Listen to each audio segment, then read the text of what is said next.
This is called your corpus callosum. It's at the bottom of your brain. My husband says it's at the bottom of the butt crack. You look at the brain. Oh my God. Sorry.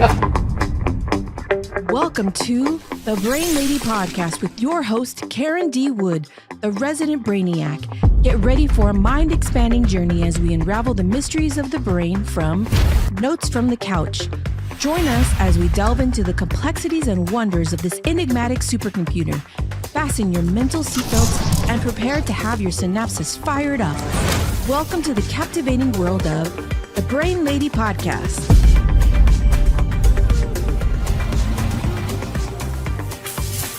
And thank you for joining us at the Brain Lady Podcast. We're recording today in the podcast lair with Philip Villanueva, our wonderful engineer. And my name is Karen D. Wood, and I'm a licensed clinical social worker bringing you the concept of what happens in a therapy session. And today we're going to do something entirely different. We've now recorded 20-some episodes, and we said after we do that, we're actually going to ask our favorite clients, because you know we have favorites, if they want to come in and just share what they're learning. So today I have a real treat for you. I have two brothers, and they have been doing a great job, and I'm really proud of them. And so why don't you guys tell us who you are? Thank you so much, Karen, for introducing us in that way. That is very much an honor. You didn't know you were a favorite. Oh my God. Oh man. Anyway, what's up, y'all viewers, listeners out there? My name is Nico Vargas. I am a singer, songwriter, producer, actor, also keyboardist and vocalist of I'm in a Groove party tribute band, which we cover some songs anyway. So we've been out and about, and you do go. Hey, my name is Diego Vargas. I am a DJ, audio engineer, songwriter, sound designer, and a producer. Wait, did I say that already? Man, I missed my introduction first thing. We're both producers. Yes, DJ, audio engineer, music producer, songwriter, sound designer, and Foley artist. And of course, man, it's an honor to be here with you, Karen. Like, we really appreciate it. Thank you. And you're both students? Yes. So where are you studenting? So I'm attending Fresno State University, and that school over there, it's a large campus there. Like, and I have been through so much like up and downs in there, but still I am glad to be there to learn more. And who knows if there'll be more of the things over there that I could gain knowledge from. And see, that's the good thing about attending university. Although some of the temptations may get in the way, which I've encountered some, yes, but the good thing is that you learn from those too, not just from what's in class. And what department are you in? The art department? In the art, and it's in the College of Arts and Humanities, particularly the music department. Music department, because you're extremely gifted. Yeah, thank you. And it's a gift, and there are also other things to counterbalance with the reality and adapting to it. Absolutely. A lot of people and all that good stuff. We'll get to that in a minute. Yes. And what is college looking like for you? All right. So I know for the video, hence the shirt, and for the audio description, I'm attending Cal State Monterey Bay. Da-da-da-da-da-da. Yay! starting in a couple of weeks right now. Yep. Go Otters! Yeah. Go Dogs. Otters? Yep. Mascot is the Otters. So I'll be studying music in the focus of technology. Yeah, and you're going to be good at it. But a lot of things you're facing in tension land, getting ready to go there. And you guys do a really good job of what we call clear thinking. And so let's go over some of those concepts to help the listeners and viewers. So what is a clear thinking concept that you have found helpful? Oh, man. So many things I've learned, but one of them I would like to say is clear thinking is when you meditate beforehand, or as a method I would like to do, prayer, or at least in other healthy activities like reading a book or getting into other inspirational stories, entrenching yourself into them. Well, to an extent, because you want to take away something good out of it. So that way you don't, it helps you keep going into your own journey. And in a sense where if you have many temptations in your mind or other thoughts that are so invasive and intrusive right here. That is where, those are sometimes I call them creative blocks or writing blocks, because as part of a songwriting journey, to get your mind cleared is to block out everything that really doesn't add to your aura or your persona, like that. And then the clear thinking is finding something else to get rid of those things. Yes. To get your focus going. And by workouts, by reading books, like I said, walking. And the workouts really help you with the physical tension. Yeah. And that's one of the main components of clear thinking is the product of tension in the brain and the mind. So that's why I work out, long walk. Those are all things that can be helpful. Now, you may be walking a lot soon. Oh, definitely. How far from your campus to your house? It's about 3 miles. You're gonna be so walking. plenty of walking. So what have you found helpful that you might be able to take into this new situation you're heading into? So there is going to be a lot of situations where I'm going to be in study rooms or I'm going to be in the class. And yes, there is a schedule that is bound to be, but the overall thing is that I'm going to occupy myself with doing something else. Nice. And of course, with the mention of like studying, getting homework done, but there's a certain moment which afterwards your brain is fried. It's more like, oh, I'm bored. But there's no reason to be bored. There's plenty of other things to do, like, for example, taking walks. Or actually, I'll be taking my bike, going somewhere where I'm not so sure about, hence the move to Monterey. Nice. A lot of not certain abouts coming ahead of you. Exactly. And I'm looking at this in a more optimistic manner, and especially for an optimistic scenes as to where, like, hey, we may not know where to go, but we're gonna be praised as, or we're gonna be thankful to where we're gonna be at. Well done. So, Phil, if you can find our 4 steps, let's talk about how we can use our outcome-based thinking steps in a situation you might be encountering. Oh, yes. So you're very familiar with these. You guys are really good about using the boxes. So if you're audio, we've got boxes on the page with 4 steps. Oh, yeah. So it'd be as if we were putting, let's say, finding a new classroom as a box. Oh, yes. So let me walk you through the 4 steps, and you see how that would be. Show them how that would be helpful. For sure. So you're late and you can't find the class. So where would you notice the tension on you? Step number 1. Yeah. Noticed it that my chest is kind of pulling forward. Absolutely. Yeah. It's more like a oh crap moment. That is an oh crap moment. Yeah. I don't think we've ever said that before, but that is an oh crap moment. Yeah. So, but in the end, I noticed that tension. Nice. I may not know where to go, but in the middle of it, I have to take a deep breath, because otherwise, if I panic too much, then the later I procrastinate or not finding out where my class is. Or just not go because you're panicking. Exactly. So you did a good job. That's step number 2. What's the outcome of the picture without acceptance? Might not go, might panic, might. No. So good. Overall, we're gonna find my class and just say I'm late, but I'm gonna continue with it with what I can. And there's your acceptance. Yep. And it's just the reminder. Acceptance doesn't mean the thing is right or good. Right. It means I want my best brain. Yep. And trying to find classes can be scrambling. Which I'm actually pretty thankful for many of the support that Monterey is actually offering. Nice. So actually there are orientations that will follow up kind of like beforehand, which will help with finding classes. But of course, as college students, brains could be scrambling all over the place. Yeah. And even in libraries, man, like going to in a library is like, okay, at first I don't know where to go, but as soon as I've learned where things are at and getting familiar with those things in order, because I usually will like structure before going to that particular task, because otherwise if there was no structure ahead of time, then that is when I notice a tension like in my head. Absolutely. More like I'm like, okay, I get more frustrated when there's no structure there. And I'm like, wait, what's going on here? You guys, and I will get more speculative. And that turns into more boxes, right? We talk about the boxes. So there you're heading toward a library. It's new. So let's talk about how many boxes that might be. So I don't know where I'm going.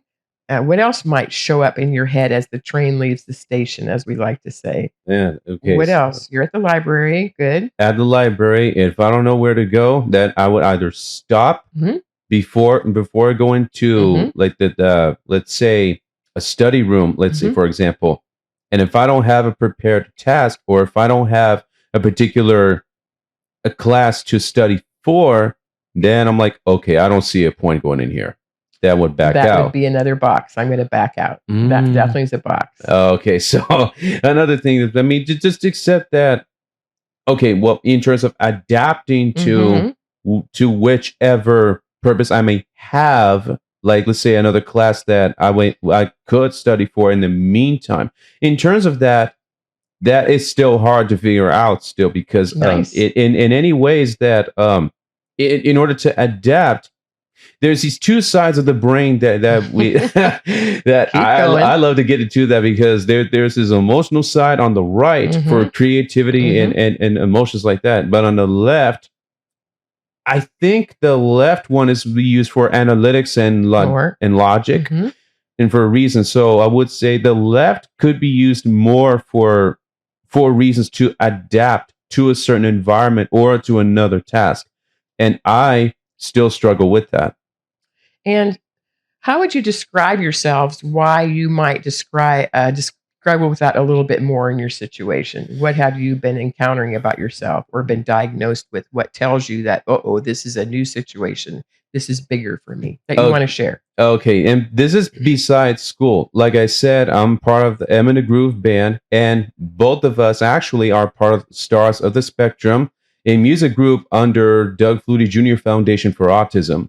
So explain to me what that means, because that is really exciting. So tell me about the organization, and then tell me what you guys have done in that organization.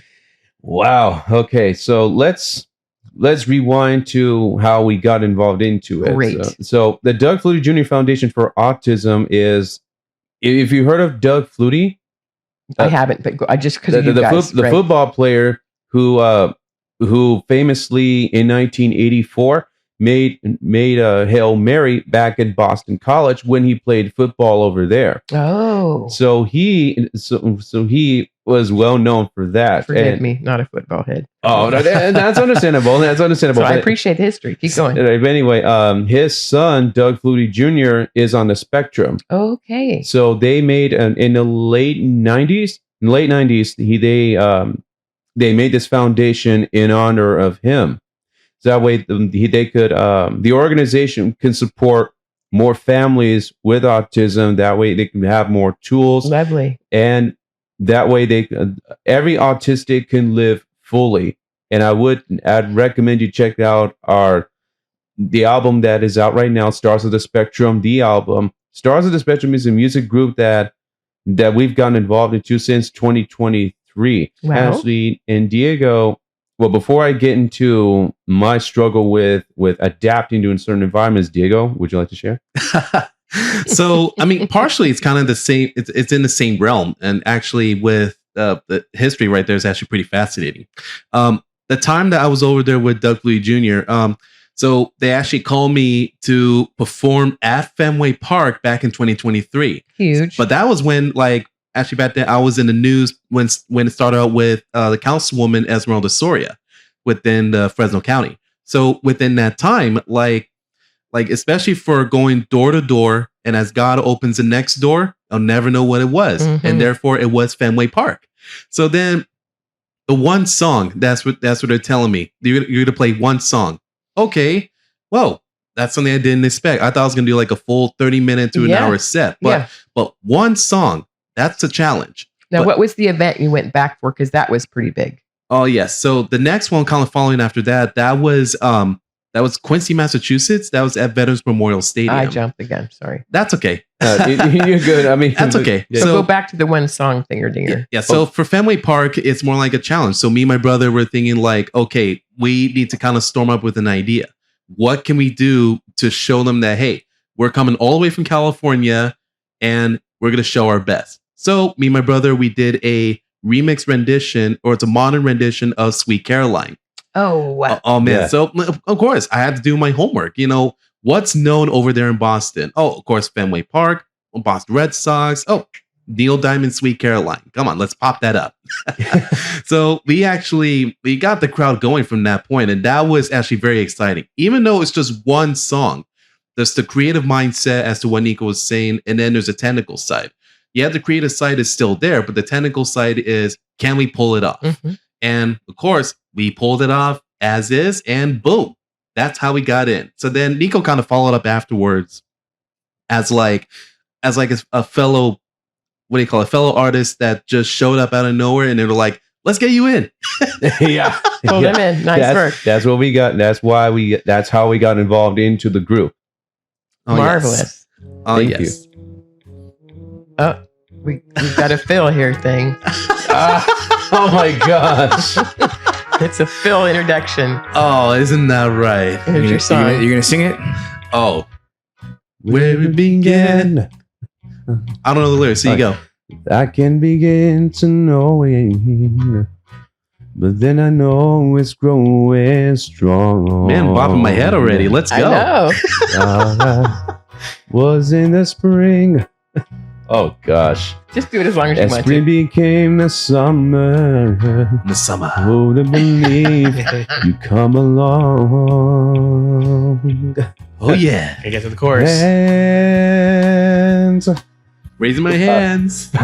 touching hands, reaching out, touching me, touching you. There we go. Sweet Caroline. Ba, ba, ba. Good times never seem so good. So good. So good. So good. Wow, thank you guys. That was hilarious. Oh Fun. gosh, that was not expected. I Bill. told you he That would was throw not things at you. expected. I told you he would throw things at you. Okay. All right. So after that we released the straw. Good recovery. Good recovery. Oh gosh. Okay. After that we released the Stars of the Spectrum album under Big Night Records. Flutie Foundation partnered up with that record label. Wow. Uh-huh. Oh, yes. And we have another one coming up, although no release date has been set yet. Anyway, that is next one. That is Stars of the Spectrum, the album, Volume 2. Yep. Volume 2. So if you get that information to Phil in a text, he can put that on the broadcast notes for this. Of course. All right. Sure. And if you, random thing, if you could text him the video of that song that you did, then maybe it's the second round, our second set, we could play that. Oh, I So got on the break, let's do that. I That got would be plenty fun. of footage. Yes. Because we're doing part 1 and part 2 here. So we said we're just Oh, winging boy. it. So that would be a Okay. lot of fun. But you just did an amazing job there. Thank you. And Wow. so you've introduced this idea that you both have marvelous brains that are wired this way and this way. Oh, yes. And then that impacts how you are when you go to the library.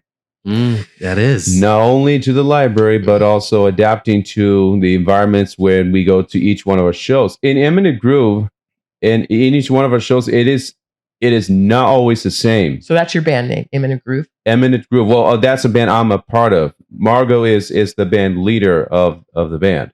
Yeah, Great we'd like band, to by the link way. that too. Yeah, it would be fun to go see you. Oh, thank you. And I might make encourage too much noise. I encourage y'all to come. So, but it'll be a lot of fun as soon as and that's Fresno Coast. You guys kind of go all over, right? we go over not just Fresno, but also around Central Valley, Okay. Porterville,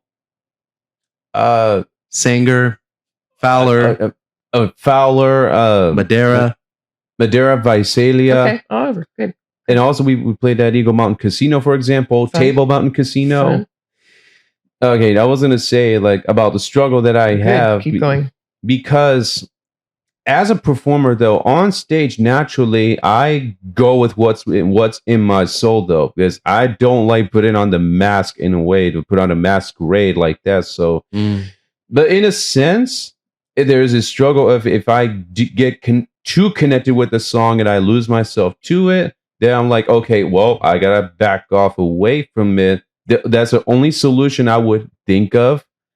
So logically, I would have to read the crowd. Honestly, I don't like doing that sometimes, you do but not, because they like those songs. yeah, That they drive you do. crazy. They do. They drive you crazy. I have not come to terms with all of that until recently. So I kind of thought, oh, geez, because it was so much to learn out of that. And even with going with what's on the right side of the brain, I go with that one a lot. But to balance out the two sides, that's been very hard. Very hard. And what have you learned a lot of clear thinking is learning what your visceral tension's doing, the outside body. So what have you learned about where the body's showing up your tension? And then what have you learned about how to talk to your body? What tips have you learned about that from clear thinking? When adapting to a different environment, or let's say if someone requests another song, I would say, well, instead of, if I were to tense up at first, I would tense up like more so it's very subtle, like either like in the back of my head and my chest, but more like so in the back of my head towards the front. Yes, your eye. I can always tell in your eyes. Yeah, right there. So that is where like I'm like if they request that song and we had to change to something else. But if I was more prepared on that show, then I'm like, okay, I don't mind doing that. But let's just get to that request and we'll go into the next one. So, but feeling that tension, that makes my own mental drama more complicated in that sense. So it's easy to get into that, but on the other hand, with that, I'm the only solution I have for that, and trying to be a solution oriented as I'm trying to be, is to just go with it, and that's the real deal. Nice. And I've seen you do a really good job of sitting up straight. Yeah. Slowing that breathing down just to say, hey, amygdala. Now, what have you learned? Let's switch to brother. What have you learned about what you can say to your amygdala to get it to knock off? So first tell me what the amygdala is, and then tell me what you've learned about talking to it. Well, for the amygdala, I just call it the little safety red bulb. Safety red bulb. Or what do you call that? Like the cherry pop? It's called the fire alarm. I like your description better. Yeah, the cherry pop. But like you see on top of police cars. Like, we were so sensitive to fire alarms back then. Yes. But albeit, yes, the amygdala is there to keep you either out of danger or notice the danger. Right. It is trying to protect you. Yes. But when we've been through a lot, sometimes it shows up a little too, what would you say? Out of the blue? Out of the blue. And it can show up about something else or about the topic at hand. Yes. And it can go to a really high number. So what have you learned about 0 to 10 and the amygdala? Well, there's a massive difference, I'll tell you that. I mean, from a 0, it's like you're the happiest person of all and nothing to worry about.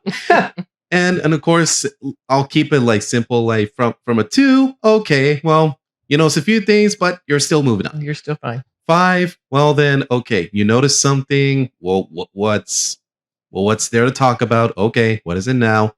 Then is it 8? Well then, oh crud. I have gone to stupid. Warning. Yeah. So, and of course the 9, well, you're just you are on either brink of yelling or you are yelling. So there's that. And then the 10, complete shutdown. You just don't know where to go as of now. The danger is too big. Yep. I think either total shutdown or total destruction. Either one. Like on the Richter scale. Yes. Total destruction. Good phrase from the Richter scale. Yeah. That's episode 14 if you want to learn more about these numbers. Oh, yes. Remember, I loved the Richter scale where we talked about the earthquake, where at a 6, the church bells are ringing. Oh, yes. Things in the brain are just going ding, ding, ding, ding, ding, ding. I like where this is going. Yes. So our job is to figure out when is the amygdala firing off for whoever our brains are and however they're wired. Where is my amygdala saying it's just trying to protect me? And how can I talk back to that amygdala? And so when you're on the spectrum, you have more sensitivities to the body touch and some more sensitivities in the brain. The danger and warnings are a little bit bigger. Especially sound effects. Yes. And even as a child back then, like we were way more sensitive to fire alarms, sirens, and whatever weird noises may come on the radio or some odd noises specific. I'm not going down specific, but generally speaking, I'm sure you autistics out there can relate to this, and parents listening, I'm sure you can understand how your children may react to all those other noises, and even the vacuum cleaner. Yes, I was sensitive to that one. not to, it even sensitive to the vacuum cleaner like a dog would be. You know what I mean? Oh, absolutely. Yeah. And we have little kids and we're not realizing that. Okay, can I jump into that question? Absolutely. Oh, sure. Do. Yes, you guys can see me right there on the screen. So, making it personal, because I'm very fascinated with your story. It really touches home here and in my heart and my household, because we have a 5-year-old daughter. Those of our listeners and have been with us for a while, they know that I talk about my daughter. But this is very special because you brought up the fire alarm and you brought up the V word. We can't say the V word here in the house. Which is the vacuum cleaner. So, boy, how would you encourage parents who are going through it? They don't understand. Maybe they're in the spectrum. Maybe they have high sensory issues right now. Let me tell you, in the very beginning, my daughter was crying since she was, as far as we can remember, littlest of the vacuum cleaner. Crying. oh my god! But it's like somebody was like they were like cutting her wrist or her arm, and she was screaming that, and I'm like.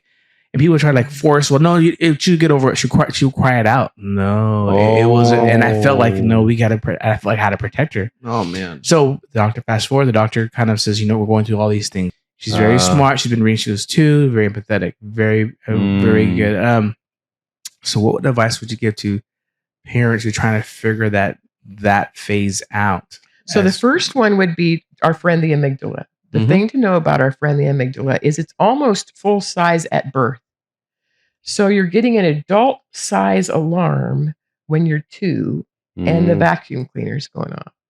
We need this. It's a beautiful design from the Lord because the kid only has one way to say something's wrong, and that's to scream, right? I'm hungry, I'm wet. It doesn't have the words to communicate that yet. But if the brain has some unusual wirings to it, this, I'm holding my hands up like a butterfly if you're audio. This is called your corpus callosum. It's at the bottom of your brain. My husband says it's at the bottom of the butt crack. You look at the brain. Oh my god! Sorry. Oh my god! Threw that one in there for you. And it's all the fibers that connect the left and the right. You know how you were talking about the left and the right? So Yes. at the bottom of this separation in your brain, Russell, there is this butterfly is Latin corpus callosum. And in autism, there are less of the fibers. So first of all, men have less than women. It's not a men-women thing. It's just women tend to be a little bit more communicative, have more words. They've been the caretakers historically, right?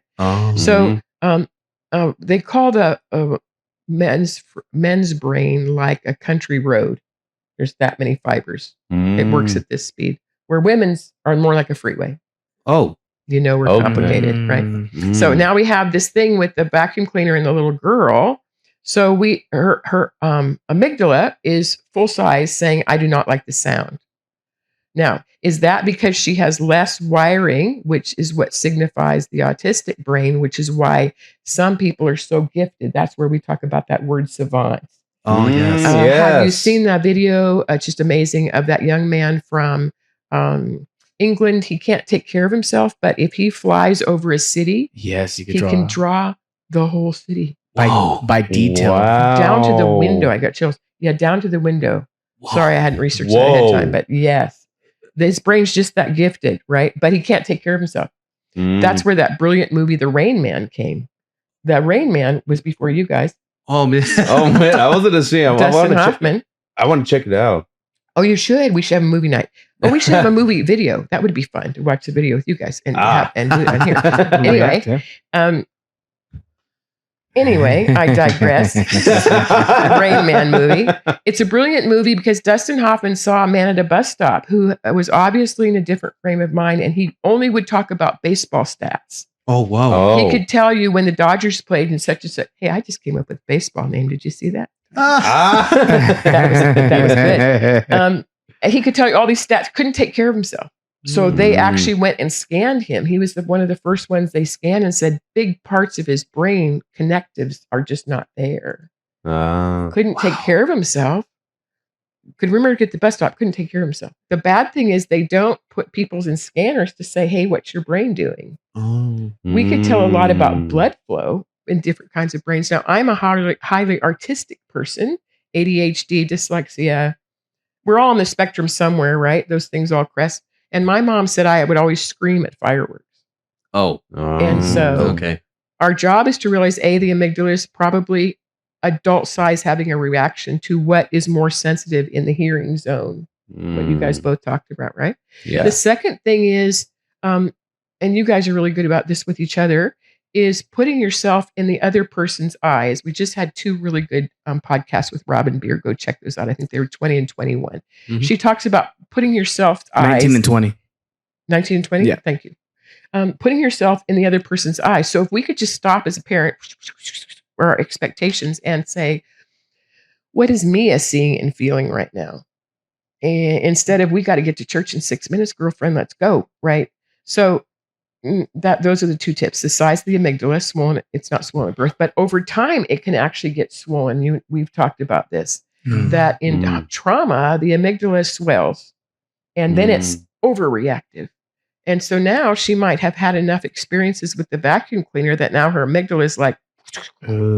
So it's not wise to force that to exposure then. It's to walk her through it. If she's getting old enough, you can introduce her to the idea. Okay, let's figure out what room could you be in that other room? Good for you. You can be 3 rooms away. Good for you. And then let's talk, Daddy and we're going to go to the room 3, and we're going to sit here and breathe to tell our amygdala we're not in danger right now. Remember, we talked last time about starting to teach her the names of the brains, because we don't do that. But if we could, hey. When you guys were little, because you guys have picked it up really fast now, this is a brain part doing this thing to me. And so, good. Recap, baby girl. Know that children have full-size amygdalas, so you're getting this full reaction. That the brain we're all wired differently. So to figure out what her brain wiring is, corpus callosum, butterfly. I know you'll all think you wrestle every time you say butterfly, corpus callosum. And then the third thing is to reparent differently, to join that thing. And to remember that when she goes to kindergarten, if she does have a little brain wiring that way, then there's going to be social difficulties for her. Okay, then let's walk alongside her in the social difficulties. And if we can just figure out what each little package is and then work with it, right? Yeah, and I'm curious. Any of the brothers want to chime in on what she's just said or what I said in regards to my? Yes, I was going to say too. I wanted to encourage even the parents to guide your children emotionally through that and not away from it. So it's more like telling them it is not just telling them it's just a vacuum cleaner, but understand where they're coming from. And it may sound mysterious at first, because I've experienced that kind of like, what do you call it?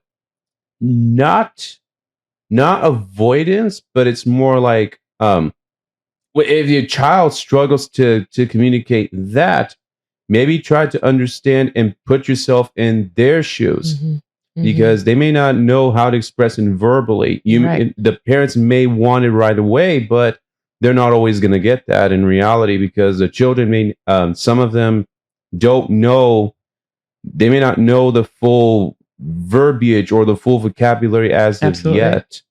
Oh, definitely. No, I love how you really put it, Karen. Like it was very well put. But I mean, I'm not so sure if this would be for every single parent, but I was actually going through many of the things kind of similar to like the vacuum and stuff like that through repetitive exposure. And even though for very small, you don't have to go like, you don't have to just show the vacuum and that's a no, you're just going to scare it even worse. So with a little exposure, okay, well, we'll have them in one room and then we'll get closer. And over time, it will build. And I think that's how it comes to be. Because, like you're learning a language, except, you learn word by word by word. You're not reading the whole dictionary, Spanish-English dictionary in one piece. Otherwise, you're just not going to get the whole thing. Yeah. If you did, we'd be very concerned. Exactly. Yeah. And the way you illustrated it that way right there, I mean, like that I don't think that could be done any better. Well, thank you. So we have just ended our first podcast with 2 favorites. Oh my gosh, thank you. And we've just kind of got started, it feels like. So the good news is we're going to film another one. So come on back to the next episode. And just remember to sit up straight. Do your exhale. And we'll see you for the next episode. Stay tuned.